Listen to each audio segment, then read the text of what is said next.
وہ نہ بہکے گا اور نہ بدبخت ہوگا، یعنی دنیا میں وہ سیدھی راہ سے ہٹے گا نہیں اور آخرت میں وہ بدبخت نہیں ہوگا، کیونکہ آخرت کی بدبختی دنیا میں سیدھے راستے سے ہٹنے کا نتیجہ ہے۔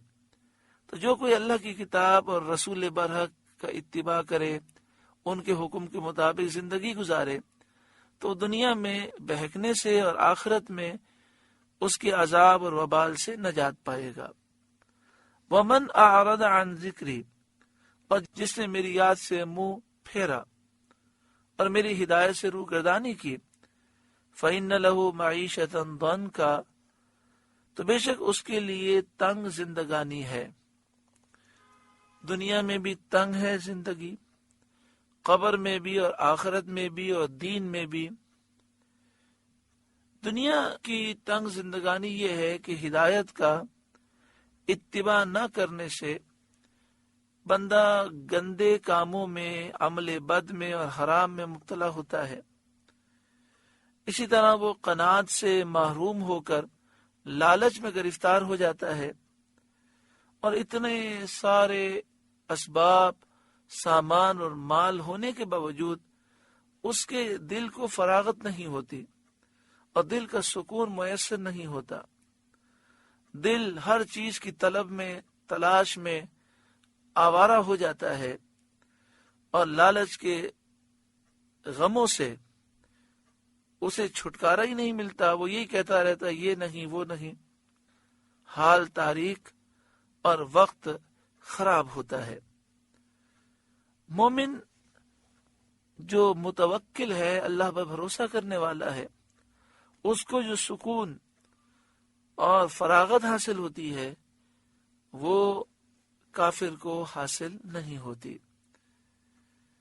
مومن کے لیے اللہ تبارک و تعالی نے جو زندگی عطا فرمائی دنیا میں، اسے حیات طیبہ فرمایا۔ فَلَنُحْيِيَنَّهُ حَيَاةً طَيِّبَةً، اور حیات طیبہ سے یہ مراد ہے کہ مومن دنیا میں سکون سے رہتا ہے، اور اللہ جس حال میں رکھے وہ اس حال میں خوش ہوتا ہے۔ قبر کی تنگ زندگی یہ ہے، حدیث شریف میں ہے کہ کافر پر 99 ازدہے، بڑے بڑے سانپ مسلط کیے جائیں گے قبر میں کافر پر، اور قبر اس قدر سختی سے اسے دبائے گی جس سے ایک طرف کی پسلیاں دوسری طرف آ جائیں گی۔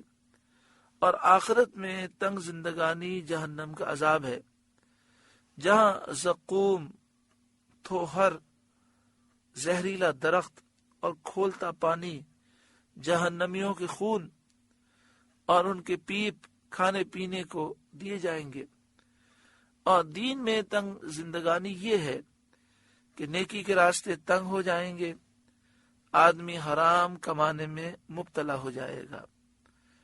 حضرت عبداللہ بن عباس رضی اللہ تعالی عنہما نے فرمایا، بندے کو تھوڑا ملے یا زیادہ، اگر اللہ کا خوف نہیں تو اس میں کچھ بھلائی نہیں، اور یہ تنگ زندگانی ہے، یعنی جس کے دل میں اللہ کا خوف نہیں، زیادہ ملے کم ملے، اس کی زندگی تنگ ہے۔ حضرت عبداللہ بن عباس رضی اللہ تعالی عنہما نے فرمایا کہ یہ آیت اسود بن عبد العزى مخزومی کے بارے میں نازل ہوئی۔ وَمَنْ أَعْرَضَ عَنْ ذِكْرِي فَإِنَّ لَهُ مَعِيشَةً ضَنْكَ، اور جس نے میری یاد سے منہ پھیرا تو بے شک اس کے لیے تنگ زندگانی ہے۔ وَنَحْشُرُهُ يَوْمَ الْقِيَامَةِ أَعْمَى، اور ہم اسے قیامت کے دن اندھا اٹھائیں گے۔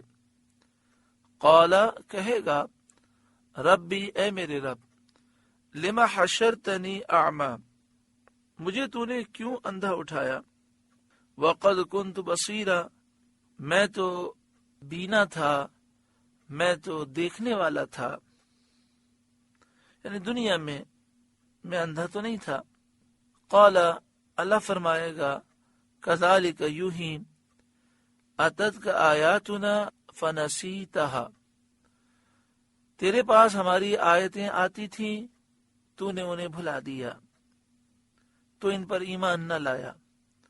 وَكَذَلِكَ الْيَوْمَ تُنْسَى، اور ایسے ہی آج تیری کوئی خبر نہ لے گا، تو جہنم کی آگ میں جلتا رہے گا۔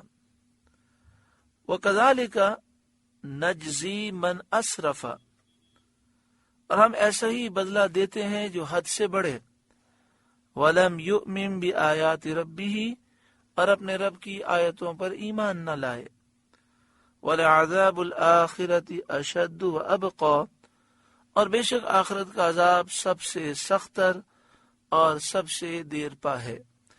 یعنی کافر کے لیے دنیا میں بھی تکلیفیں ہی تکلیفیں ہیں، جتنا بھی مالدار ہو وہ راحت و سکون نہیں پا سکتا، اور آخرت کا عذاب تو کافر کے لیے بہت شدید ہے اور ہمیشہ رہے گا۔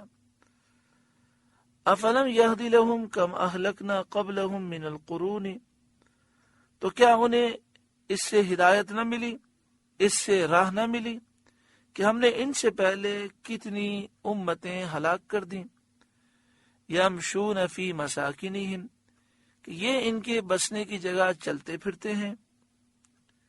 یعنی کفار قریش اپنے سفر میں پچھلی قوموں کے گھروں سے، ان کی بستیوں سے گزرتے ہیں اور ان کے ہلاکت کے نشان دیکھتے ہیں۔